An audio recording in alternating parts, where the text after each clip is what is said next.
और राज ठाकरे जी इस वक्त हमारे साथ हैं। राज ठाकरे जी, बहुत बहुत स्वागत आपका, आपने वक्त दिया हमें।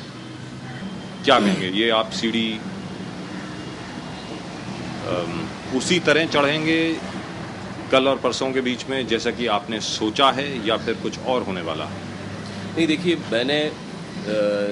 जैसे मैंने अपनी पार्टी बनाई, जिस तरह से एक नया लुक, नई सोच, नई चीज़ देने की मैंने जो कोशिश की, और इससे एक चीज़ तो सामने आ रही है कि जो वोटर है लेकिन कभी वोटिंग के लिए जाता नहीं, वो वोटर बहुत ही आगे आ रहा है, पॉलिटिक्स की तरफ बढ़ रहा है। यानी मेरी जितनी पब्लिक मीटिंग हुई अभी, जहाँ कहीं भी, मुंबई में, ठाणा में, पूना में, नासिक में, हर जगह में, जो चेहरे मैंने आज तक कभी देखे नहीं थे, वो चेहरे मुझे दिखाई दे रहे सामने, और ख़ास करके औरतें। जहाँ महिलाओं का जो इसमें सहभाग जो है वो बहुत ही बड़ा दिख रहा है मुझे आज। हर जगह पे जो कोशिश करनी चाहिए थी, एफर्ट्स लेने चाहिए थे, वो तो मैंने 100% लिए हर जगह पे। जो आपने पार्टी बनाई, आपने इतनी सोच डाली, आपने इतना आपने सोचा, इतना काम किया आपने फ्लैग के ऊपर, अलग अलग कलर्स के ऊपर। जी, हमें याद है कि हम लोग यहीं पर आए थे और आपसे बातचीत करी थी। सिंबल के बारे में भी आपने ज़रूर सोचा होगा उस वक्त? नहीं, कुछ मैंने नहीं सोचा था उस वक्त। क्या था कि मुझे वो जो बेसिक प्रोसेस जो है, क्योंकि मेरे लिए ये नई चीज़ थी, और अगर आपने सिंबल देखे होंगे, फ्री सिंबल्स, तो एक एक ऐसे सिंबल्स हैं कि आप बिलीव नहीं कर पाएंगे कि क्या क्या सिंबल्स हैं। लेकिन पार्टी स्ट्रक्चर बनाने में मेरा ज़्यादा समय गया इन सारे दिनों में। ये लास्ट 2 महीने हुए, उस वक्त से मैंने सोचना शुरू कर दिया, और उस वक्त एक पॉजिटिव सिंबल उन सारी इसमें सिर्फ ये रेलवे इंजन ही था, बाकी जी, जी। और आपके काफ़ी सारे वोटर हमें दिख रहे हैं वहाँ शिवाजी पार्क में क्रिकेट खेलते हुए इस वक्त। एक टाइम पर आप भी क्रिकेट खेला करते थे वहाँ पे। Which team did you play for? You played for your school or did you? Team नहीं, यहाँ पे हमारे वो अन्ना वैद्य मेरे उसमें गुरु थे, तो उनके नेट पे मैं जाता था।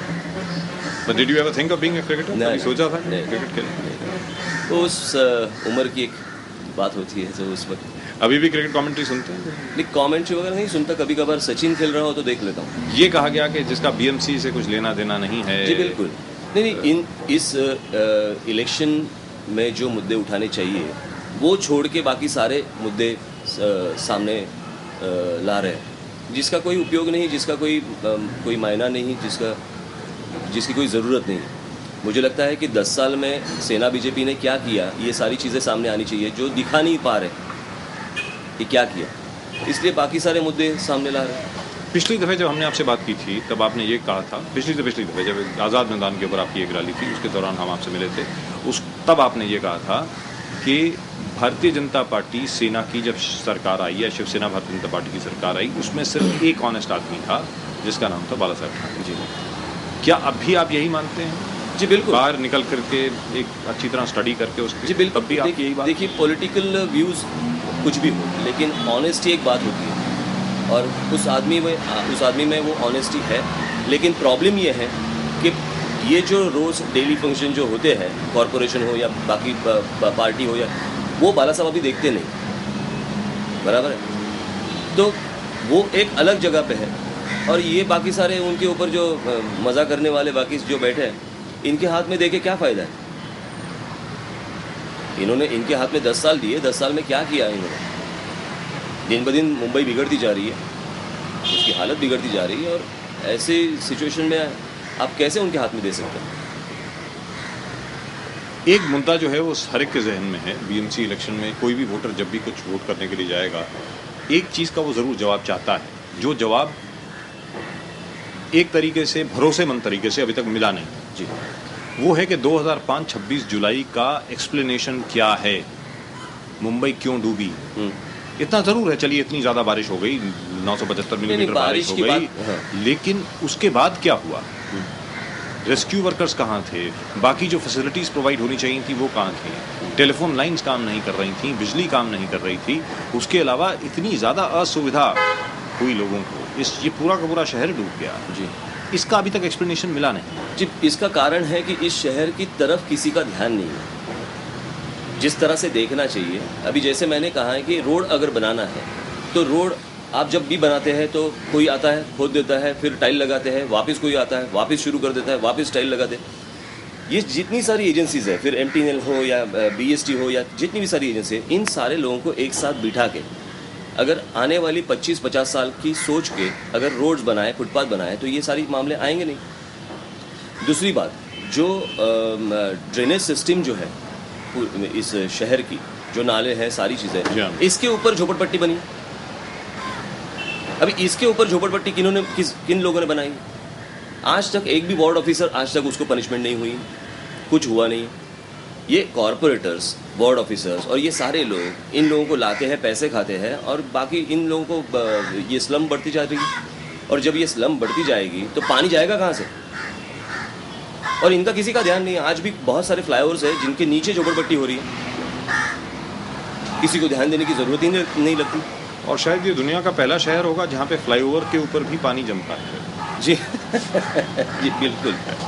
नहीं, क्या होता है, जो एक जिसको पैरामीटर्स हम लोग बोलते हैं जी, वो यानी करते समय जो बनाते हैं, जो कॉन्ट्रैक्टर्स हैं, उनको किसी भी तरह का, किसी भी लेवल पे डर नहीं है किसी भी सिस्टम का कि मैंने अगर गलत काम किया तो मुझे पनिशमेंट हो सकती है। इस किसी भी चीज़ का अगर डर जिस शहर में ना हो या देश में ना हो, वहाँ पे काम कैसे अच्छा होगा? क्योंकि सबके हाथ एक दूसरे के अंदर जुड़े हुए हैं, तो आपको कहाँ से फैसिलिटीज़ मिलेगी? और यही मेरा कहना है कि जो लोगों को आज इतनी परेशानियाँ हैं, सुबह घर से निकलने से लेके रात को घर आने तक, आप रास्ते पे चल नहीं सकते, फुटपाथ पे चल नहीं सकते, टैक्सी में बैठो या रिक्शा में बैठो तो ट्रैफिक है, पोल्यूशन है, ट्रैफिक, इन सारी चीज़ों से जब वो ऑफिस पहुंचता है तो ऑफिस में परेशानियां हैं, ऑफिस से जब घर आता है वापस ट्रैफिक की परेशानियां हैं, अपने बच्चों को कहीं बाहर नहीं लेके जा सकता वो, अगर जाए तो कहाँ जाए? मॉल में। यानी आप यहाँ पे जिजामाता उद्यान इतना बड़ा एक 65 एकड़ की लैंड आज मुंबई शहर में है, उसका कितना फैंटास्टिक जू बन सकता है जी। 10 साल में इन लोगों ने कभी सोचा नहीं, किसी को लगा नहीं, आज वापस कह रहे हैं कि हम लोग ये बनाएंगे, वो बनाएंगे, ये करेंगे। सो मुझे लगता है कि इसकी तरफ जेन्युइनली ध्यान देना बहुत ज़रूरी है। राज ठाकरे जी, आपने बात करी कि जिस तरीके से जो नाले हैं, जो ड्रेन्स हैं, स्पेशली सबर्ब्स में जी, साउथ मुंबई में भी प्रॉब्लम है, ऐसी बात नहीं है, लेकिन स्पेशली सबर्ब्स में जितनी भी झोपड़पट्टियाँ बनी हैं, ड्रेन्स के ऊपर बनी हैं जी। और आज ये बात की जा रही है कि 2000 तक के जो झोपड़े हैं उनको भी संरक्षण दिया जाएगा जी, ऐसा साफ तौर पर कहा गया है जी। गुरदास कामत जी ने भी ये साफ तौर पर कहा है, और जो राष्ट्रवादी कांग्रेस पार्टी के जितने लोग हैं, भले वो जयंत पाटिल हों, सचिन बाबू अहीर हों, छगन भुजबल जी हों, जनाब RR पाटिल साहब हों, सब लोग यही बात कर रहे हैं। आप कहेंगे कि जी बिल्कुल। देखिए, मैंने 2000 का जो मुद्दा उठाया, लेकिन उस दिन ये मेरी मैनिफेस्टो में नहीं है, ये मेरे मैनिफेस्टो जो है मेरा उसमें नहीं है जी। वहाँ पे मुझे सवाल पूछा गया तो मैंने उनको कहा 95, 2000 या अभी 2000 हो रहा है, सबको अगर लग रहा है तो 2000 के ऊपर सारी पार्टियाँ एक साथ अभी आ जाए और ये मामला ख़त्म करें, इसके ऊपर राजनीति ना करें। जहाँ तक के कांग्रेस पार्टी का प्रश्न है या NCP का प्रश्न है या शिवसेना का प्रश्न है, NCP इस वक्त शायद इतनी ज़्यादा कंटेंशन में शायद है या नहीं, वो अलग बात है, लेकिन जो ग्राउंड रियलिटी है उसकी अगर बात करें तो कांग्रेस वर्सेस शिवसेना की बात चल रही है, और आप जो हैं, you are being considered a force that will possibly affect the सेना, ये ऐसी बात हो रही है। क्या आप इस बात को मानते हैं? नहीं, मुझे आपका वोटर और सेना का वोटर एक ही है? नहीं, मुझे लगता है कि कांग्रेस का भी बहुत सारा वोटर मेरे पास आ रहा है। वोटर यानी कमिटेड वोटर एक अलग बात होती है, और जनरल वोटिंग करने वाली एक अलग वोटर एक कम्युनिटी होती है। आज जो साइलेंट वोटर जो है, जिसको कोई दूसरा ऑप्शन नहीं था आज तक, ये 4 पार्टियां छोड़ के, उनको आज एक 5वां ऑप्शन उनके सामने खड़ा है। और मुझे लगता है कि जिस तरह से कैंपेन मैं कर रहा हूँ, जिस तरह से मैं पब्लिक मीटिंग ले रहा हूँ, उसमें जिस तरह से मुझे रिस्पांस मिल रहा है, जिस तरह जिन्होंने कभी सोचा नहीं था कि मैं वोटिंग कभी करूँ या मैं जाऊँ, वो लोग अगर पूछ रहे हैं कि आपके यहाँ, मैं यहाँ पे रहता हूँ, आपके यहाँ का कैंडिडेट कौन है, अगर इस तरह के अगर फ़ोन कॉल्स अगर शुरू हो जाते हैं तो इसका मतलब है कि चेंज हो रहा है। और मुझे लगता है कि आने वाले इलेक्शन में वोटिंग परसेंटेज ज़्यादा बढ़ेगा। यानी जो लोग बिल्डिंग्स में रहते हैं वो नीचे उतर के आएंगे और और मुझे कॉर्पोरेशन चुनाव में भी। जी बिल्कुल। और मुझे लगता है कि अगर आपको किसी भी तरह का चेंज अगर चाहिए तो उसकी शुरुआत आपसे शुरू होती है, आपको इनिशिएटिव लेना पड़ता है। सो मुझे लगता है कि जो जितने भी वोटर्स हैं उन वोटर्स को इनिशिएटिव लेना चाहिए, उतरना चाहिए, वोटिंग करना चाहिए और चेंज लाना चाहिए। जब पिछली दफा हमने आपसे ये पूछा था कि हमें लग रहा है कि आप पॉलिटिकल पार्टी कम और एनजीओ ज़्यादा चला रहे हैं, अब आपका वो एनजीओ ही है या वो अब पॉलिटिकल पार्टी में तब्दील हो गया है? मुझे लगता है कि किसी धर्म के बारे में या किसी जात और इन सारी चीज़ों के ऊपर या किसी के ऊपर पर्सनल अटैक करना या पर्सनल एलिगेशन करना, अगर ये पॉलिटिक्स है तो मुझे नहीं करना। अगर लोगों के जो रोज़ की जो उनकी प्रॉब्लम्स है उसके ऊपर अगर यानी कि सिविक प्रॉब्लम्स जिसे बोलते हैं हम लोग, उसके ऊपर अगर इलेक्शन लड़नी है और मुझे लगता है कि उसी के ऊपर इलेक्शन लड़नी चाहिए। और अगर मैं वो कर रहा हूँ उसे अगर आपको लगता है कि एनजीओ की तरह काम कर रहा हूँ, एनजीओ की तरह काम कर रहा हूँ। नारायण राणे जी ने कल हमसे ये कहा कि बाला साहेब ठाकरे को तभी बाहर निकाला जाता है या बाला साहेब ठाकरे खुद बाहर आते हैं सिर्फ अपने बेटे का जो भविष्य है उसको संरक्षण देने के लिए जी, लोगों के लिए नहीं आते हैं, ऐसा उन्होंने कहा। आप इस बात से सहमत होंगे क्या? देखिए, बात ऐसी है कि मालवण में उन्होंने कहा था कि मैं इसके बाद मैं किसी पॉलिटिकल या इलेक्शन कैंपेन में नहीं आऊँगा, और बाला साहब वापस इलेक्शन कैंपेन में आए। लेकिन जो भी कुछ आए वो उद्धव के लिए ही आए। आज जिस तरह से पार्टी में जिस तरह से एक क्या बोलते हैं उसे डाउनफॉल या कुछ भी जो भी प्रॉब्लम्स है उसको संभालने के लिए वापस बाला साहब को आना पड़ रहा है। इसका मतलब क्या है? ये कहा जा रहा था कि सेना टूट जाएगी, बिल्कुल तितर-बितर हो जाएगी। ऐसा हुआ नहीं है, सेना टूटी नहीं है। अभी तक जहां पर आप उसको छोड़कर गए थे, पहले नारायण राणे जी गए, आप गए, नारायण राणे जी को निकाला गया, आप भी तकरीबन बाहर आए। मुझे लगता है कि पार्टी वही है अभी, बराबर। लेकिन जिस तरह से हमें फ़ोन आते हैं, अभी ये जनरल मैं पॉलिटिकल लेवल पे नहीं बोल रहा हूँ, लेकिन जिस तरह से हमें शिवसेना के लोगों की तरफ से फ़ोन आते हैं, अभी वहाँ पे कुछ लोग रुके हैं वो सिर्फ बाला साहब के लिए। जी, अभी ये अगर कंडीशन है, बाकी सारे लीडर्स के बारे में कोई सोच नहीं रहा है वहाँ पे और किसी के ऊपर विश्वास नहीं है, तो इसका मतलब क्या हुआ? ये अंदर से तो टूटी ही है। अभी जो कोई यानी कुछ बचे हुए अपॉर्चुनिस्ट है तो वो यहाँ वहाँ तो चलते रहते हैं। शिवसेना बनाने का एक मकसद था जी, यहाँ के जो लोग थे, लोकल जितने लोग थे, सिर्फ मुंबई के नहीं पूरे महाराष्ट्र के, उनका आइडेंटिफिकेशन था शिवसेना से। हर एक को ये सोच रहा था कि भाई ये हैं जो हमारी बात करते हैं। काफ़ी अपेक्षाएं थी लोगों की। फिर आपकी जब पार्टी बनी तो ये लगा कि शायद जो अब नई पीढ़ी है उनकी अपेक्षाएं आपके साथ होंगी, जैसे कि उस वक्त की नई पीढ़ी की अपेक्षाएं, उम्मीदें बाला साहेब ठाकरे के साथ थी। आप क्या समझते हैं कि आप खुद कितने खरे उतरे हैं लोगों की अपेक्षाओं को लेकर के? जी देखिए, मैं यहाँ पे जो उतरा हूँ, आप मुझे बताइए कि एक पॉलिटिकल पार्टी निकालना ये कोई यानी कि सिंपल चीज़ है? कोई एक पॉलिटिकल पार्टी बनाना क्या होता है मुझे मालूम है, क्या बना रहा हूँ मैं। फिर ये कदम मैं क्यों उठाता? यानी कि मेरा घर नहीं चल रहा था या कुछ ऐसी प्रॉब्लम थी, मेरे खाने पीने के प्रॉब्लम से, इसलिए मैं पार्टी निकाला हूँ कि पार्टी निकालो बस भाई लोगों से पैसे आना शुरू हो जाएंगे, इसके लिए मैंने पार्टी निकाली, जिसके लिए मेरा बिजनेस है ना। फिर ये मैं काम क्यों कर रहा हूँ, किस लिए कर रहा हूँ? मुझे पैसे खाने इसलिए? मुझे इस तरह का पॉलिटिक्स तो करना नहीं है, मुझे कोई ज़रूरत भी नहीं इन सारी चीज़ों से। जो लोगों को आज तक कभी उन्होंने सोचा नहीं या देखा नहीं, इस तरह की चीज़ें लोगों को साथ में लेके मैं करना चाहता हूँ। और जब भी मैं कभी प्रदेश जाता हूँ, वहाँ पे जब देश देखता हूँ, वहाँ के जब शहर देखता हूँ, शर्म आती है हमारे यहाँ के जब शहर देखता हूँ या हमारे शहर चलाने वाले जो लोग देखता हूँ तब। और ये क्यों नहीं हो सकता? ये बिल्कुल हो सकता है। अगर पॉलिटिकल विल हो तो ये सारी चीज़ें हो सकती है, क्यों नहीं हो सकती? अगर गुजरात में हो सकता है, आंध्र प्रदेश में हो सकता है, तो यहाँ पे क्यों नहीं हो सकता? क्योंकि इनको विजन ही नहीं है। राज ठाकरे जी, आपसे ये सवाल पूछता हूँ मैं, तकरीबन 17.5 लाख लोग ऐसे हैं मुंबई शहर में जिनके पास टॉयलेट फैसिलिटीज ही नहीं हैं, जो सड़क को बतौर एज एन ओपन टॉयलेट इस्तेमाल करते हैं। जी। आज की तारीख में 21वीं सदी में मुंबई शहर जो आर्थिक राजधानी है देश की, वहाँ पर क्या ये सब होना चाहिए? जी बिल्कुल नहीं होना चाहिए। और दूसरी बात ऐसी है, ये जो पब्लिक टॉयलेट जो है वो बना सकते हैं ना, कितना बजट है आज कॉरपोरेशन का, लेकिन यूज़ किया इन्होंने, जितना भी बजट है सेना बीजेपी ने 50% भी यूज़ नहीं किया, क्योंकि मालूम ही नहीं, प्लानिंग ही नहीं है कहाँ पे क्या करना चाहिए। यानी अगर मेरे पास ये सारी चीज़ें आए तो पूरी मुंबई का अगर नक्शा बनाए तो आज पकड़ लीजिए, एक साल, पहला साल ये पॉकेट के ऊपर ध्यान दे, ये एरिया के ऊपर, दूसरे साल ये एरिया के ऊपर, तीसरे साल ये एरिया के ऊपर, चौथे साल ये एरिया के ऊपर, ऐसे ही करके आगे जाना चाहिए। लेकिन प्लानिंग ही नहीं, टाउन प्लानिंग नाम की कोई चीज़ होती है, लोग कहाँ कहाँ पे रहते हैं, कैसे आते हैं, इसकी कोई सोच ही नहीं है।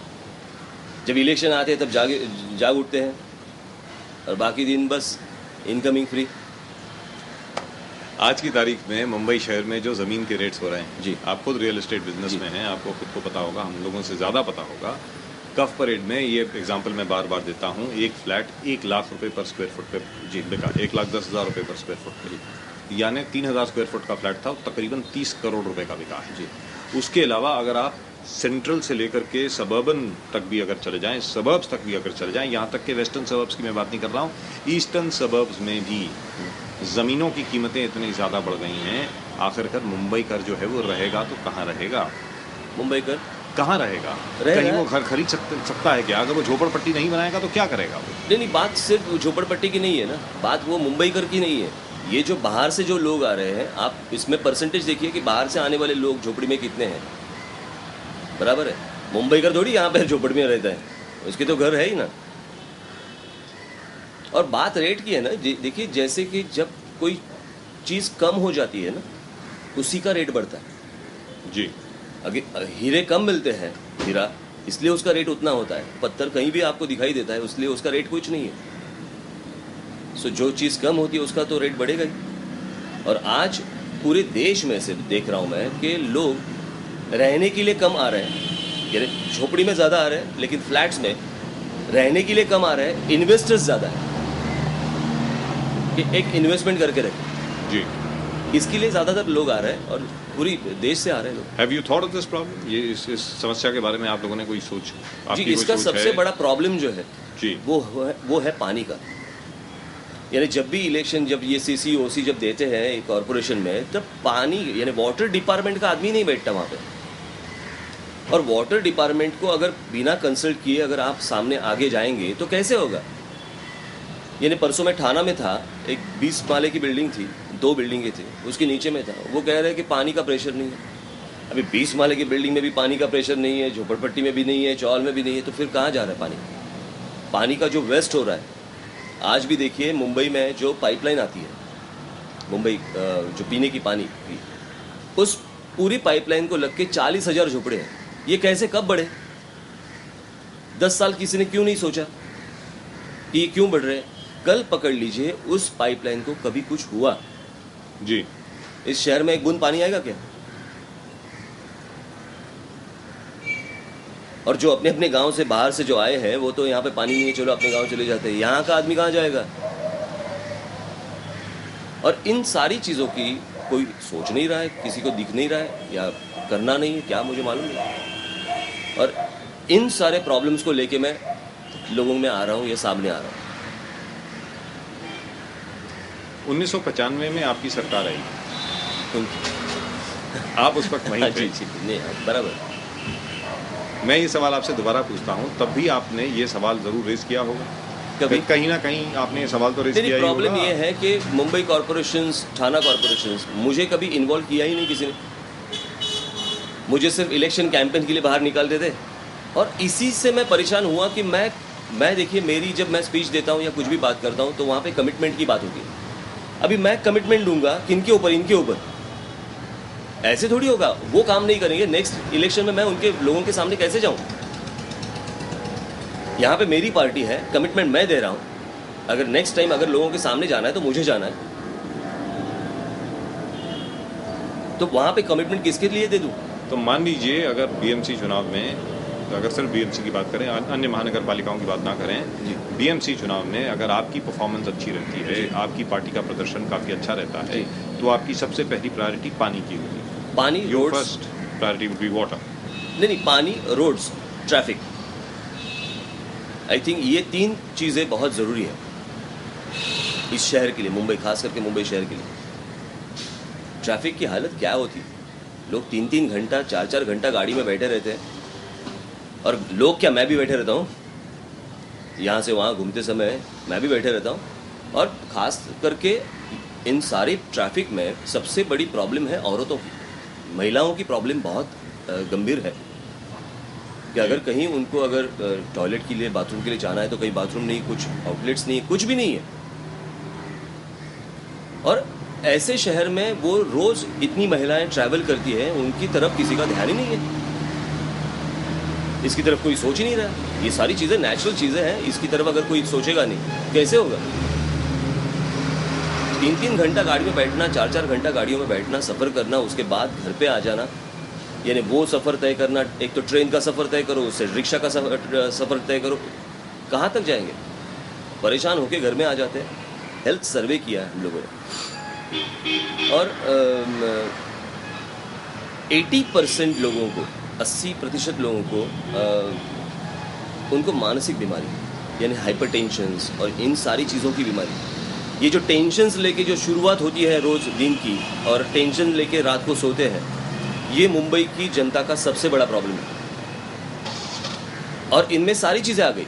अगर आप मार्केट में चले जाओ तब भी आपको प्रॉब्लम है, आप चल नहीं पाते, फुटपाथ नहीं है, रोड्स नहीं है, कहीं कुछ नहीं है, ट्रैफिक जैम है, ट्रैफिक का बहुत बड़ा प्रॉब्लम मुंबई शहर में। और डिसिप्लिन नहीं है जी, कहीं भी गाड़ियाँ पार्क कर देते हैं, कहीं भी लेन कटिंग कर देते हैं, कहीं भी कैसे भी गाड़ी चला देते हैं, और ख़ास करके टैक्सियाँ और रिक्शाज। और इनको किस तरह, अभी जैसे मैंने बीच में मैंने आर पाटिल जी को मैंने मिला था, मैं एक 1.5 साल पहले, और उनको मैंने कहा था एक कमेटी बनाई है जिसके ऊपर आप, एक हेड ऑफ द डिपार्टमेंट आप पसरिया साहब है जिन्होंने डॉक्टरेट ली है इस ट्रैफिक मैनेजमेंट के ऊपर, आप उनको बताइए और हेवी पनिशमेंट कीजिए। जो रॉन्ग पार्किंग करेगा या सिग्नल तोड़ेगा या लेन कटिंग करेगा या जो भी कुछ होगा।